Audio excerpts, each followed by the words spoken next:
Okay, so you want to own a casino. Build a building full of flashing lights and free drinks. Let people walk in and hand you their money one card game at a time, and watch the vault fill up every single night. Mathematically guaranteed profit, because the house always wins. That's the picture. That's what the movies sell you. The neon skyline, the high rollers, the money that never seems to stop moving. Here's what the movies don't show you. The 9-figure construction loan before a single slot machine gets plugged in. The state gaming commission that can shut you down for a paperwork error. The high roller who wins $4 million in a single night and walks out the door. And the fact that most of the casino you're picturing isn't even a gambling business anymore. It's a hotel and entertainment company that happens to have a gambling floor attached to it. Casinos are one of the most misunderstood businesses in America, sold as a math-guaranteed money machine and rarely explained as what they actually are. A heavily regulated, capital-intensive entertainment operation where the house edge is real, but it is nowhere near as simple as it sounds. Before you make a single dollar, you need to survive the price of admission. And that price starts long before construction. Getting a casino license in the first place is not like getting a business permit. Depending on the state, a commercial gaming license can cost anywhere from a few $1,000,000 in smaller regulated markets to over $50 million in competitive bidding states like New York, where operators have paid hundreds of millions just for the right to apply. On top of the license fee itself, you're paying for a background investigation into every major investor and executive involved in the company, a process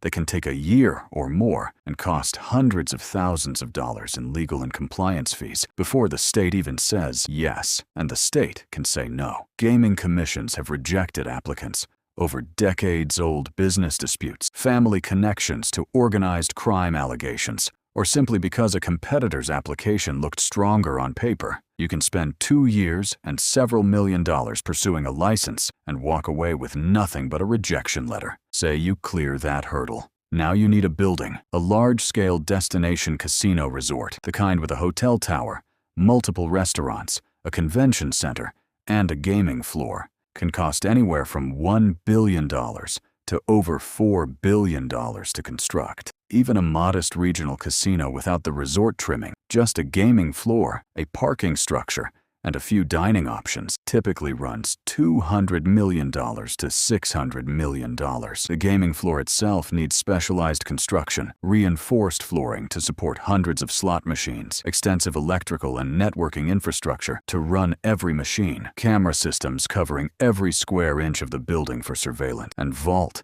and cash handling rooms built to bank-level security standards. None of this is optional. Every element is a regulatory requirement before the Gaming Commission will let you open the doors. Here's where the fantasy usually breaks for the first time. People think the casino makes its money from the slot machines and the card tables, full stop. In reality, the modern casino industry runs on a business model that would surprise most gamblers, and it's best explained through what the industry itself calls the shift away from gaming revenue toward non-gaming revenue. On the Las Vegas Strip specifically, gaming revenue, meaning the money won at slot machines, table games, and sports betting, now accounts for less than half of total casino resort revenue, according to figures published by the Nevada Gaming Control Board. The rest comes from hotel rooms, restaurants, nightclubs, retail shops, and entertainment like concerts and shows. Think about what that means. The building you picture as a casino is, by revenue, primarily a hotel and entertainment complex that happens to have a gambling floor inside it. This is exactly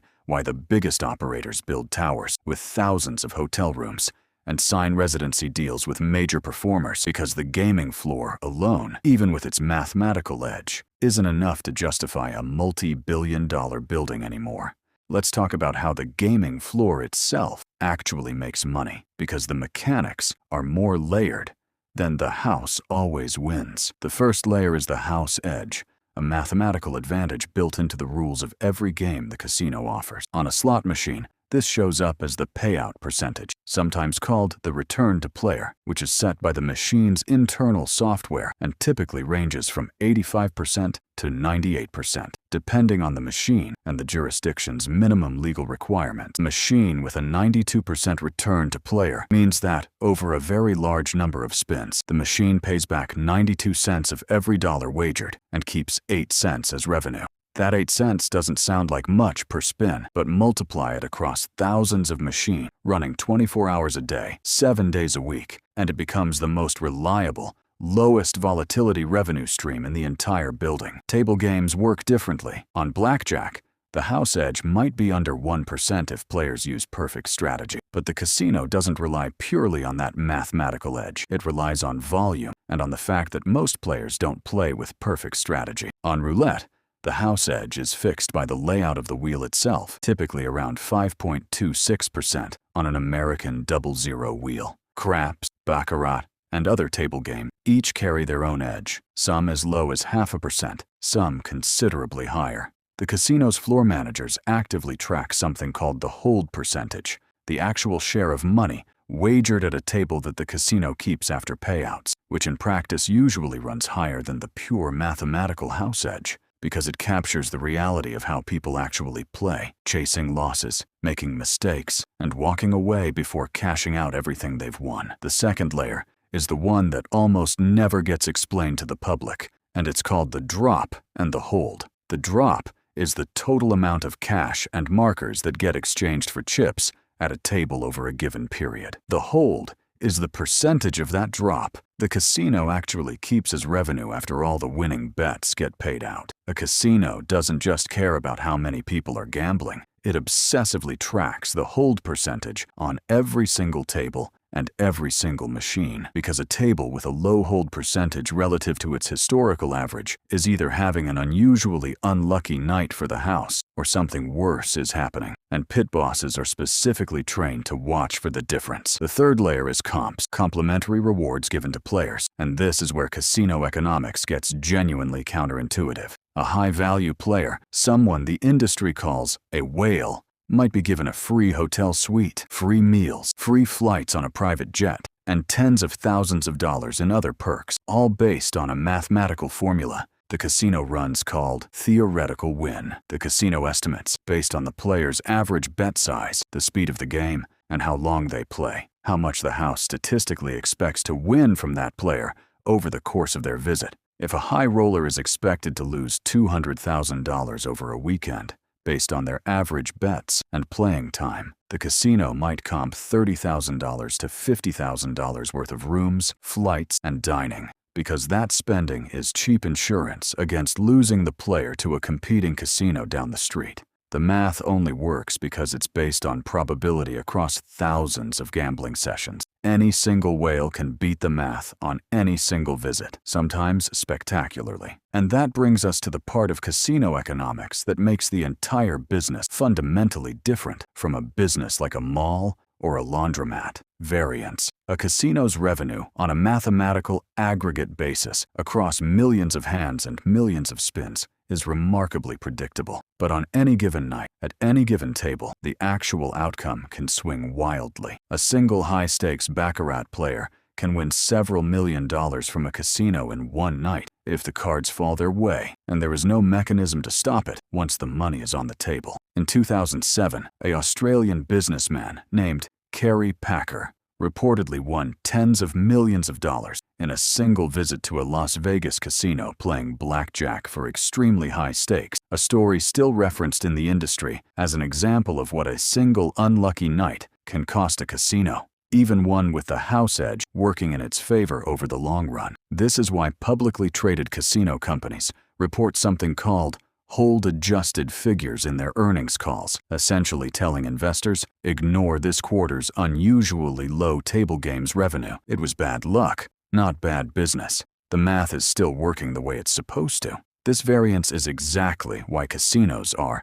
structurally, insurance companies wearing a different costume. An insurance company collects small, predictable premiums from a huge number of customers and occasionally pays out a catastrophic claim. A casino collects small, predictable margins from a huge number of bets and occasionally pays out a catastrophic jackpot or absorbs a whale's enormous winning night. Both businesses only work if the pool of transactions is large enough for the law of large numbers to smooth out the bad nights. A casino with too few tables, too few machines, or too small a customer base is vulnerable to exactly the kind of variance that a major resort with thousands of slot machines running simultaneously can shrug off without blinking. Now let's talk about what it actually costs to run the building, because this is where the fantasy of pure profit collides with reality. Staffing a casino resort is an enormous ongoing expense. A large property employs thousands of people: dealers, pit bosses, surveillance staff, cashiers, hotel staff, security, maintenance, food and beverage workers, and marketing personnel. And unlike a machine that runs itself, every table game requires a live dealer and, at minimum, a pit boss supervising several tables at once. Labor costs at large casino resorts routinely account for a third or more of total operating expenses. Then there's regulatory compliance, an expense category unique to gambling that most other industries never deal with at this scale. Every casino must maintain an internal surveillance department, monitoring every table and every machine on camera at all times, with footage retained for a set period in case of disputes or investigations. Every casino must submit to regular audits by State Gaming Commission, verify the payout percentages on every slot machine, and maintain a paper trail on every significant cash transaction to comply with federal anti-money laundering law. A casino that fails a compliance audit doesn't just get fined. In serious cases, it can have its license suspended, which shuts down the entire revenue-generating operation instantly. This is a risk that doesn't exist in almost any other industry: the ability of a single regulatory failure to turn off all your revenue overnight. Marketing costs are also enormous and unusual. Casinos spend heavily on player loyalty programs, tracking every guest's play through a rewards card system that feeds directly into the comp calculations described earlier. They fly in high rollers on private jets, host boxing matches and concerts specifically to draw foot traffic onto the gaming floor, and run promotions that can cost millions of dollars in a single weekend, all justified by the theoretical win math on the customers those events attract. Then there's the physical maintenance of running a building that's open every single hour of every single day, all year, with no closing time to catch up on repairs. Carpets get replaced constantly because thousands of feet walk across them daily. HVAC systems run non-stop to keep a windowless, artificially lit environment climate-controlled around the clock. Slot machines need constant technical servicing, and older machines eventually need full replacement, a fleet upgrade that can cost tens of millions of dollars across a large gaming floor. Here's the structural risk that runs underneath this entire industry, and it's best explained through what happened in Atlantic City over the past 2 decades. For most of the late 20th century, Atlantic City was the East Coast's only legal gambling destination outside Nevada, and casinos there built their entire business model around that regional monopoly. Then, starting in the 2000s, neighboring states began legalizing their own casinos, first Pennsylvania, then New York, then Maryland, each one closer to the population centers that used to drive to Atlantic City. Atlantic City's total casino gaming revenue fell by roughly half between 2006 and its lowest point in the following decade, and by 2014, 4 of the city's 12 casinos had closed within a single year, including the Revel, a $2.4 billion resort that had been open for barely 2 years before filing for bankruptcy. The lesson is the same one that shows up in mall anchor tenants and trucking freight contracts. A casino's entire multi-billion-dollar structure depends on a customer base that assumed no closer, cheaper alternative would ever exist. And the moment that assumption breaks, revenue can collapse far faster than the building can be paid off. Online gambling and sports betting represent the newest version of this same competitive pressure. As more states legalize mobile sports betting and online casino platforms, a growing share of gambling revenue never touches a physical building at all. Major casino operators have responded by acquiring or building their own online platforms, essentially competing with the brick-and-mortar version of themselves, because the alternative is watching a competitor capture that revenue instead. This is forcing an entire industry that spent a century built around destination travel and physical real estate, to reckon with the same disruption every other physical retail business has faced, a customer who increasingly doesn't need to walk through the door at all to spend money with you. So here's the honest picture underneath. The house always wins. At the level of a single spin or a single hand, the math genuinely favors the casino. That part is true, and it isn't going away. But the business built on top of that math is one of the most capital-intensive, heavily regulated, and structurally exposed industries in the country, requiring billions in upfront investment, constant regulatory compliance that can shut the whole operation down overnight, and a level of revenue variance that would terrify almost any other type of business owner. The house always wins the math. It doesn't always win the year.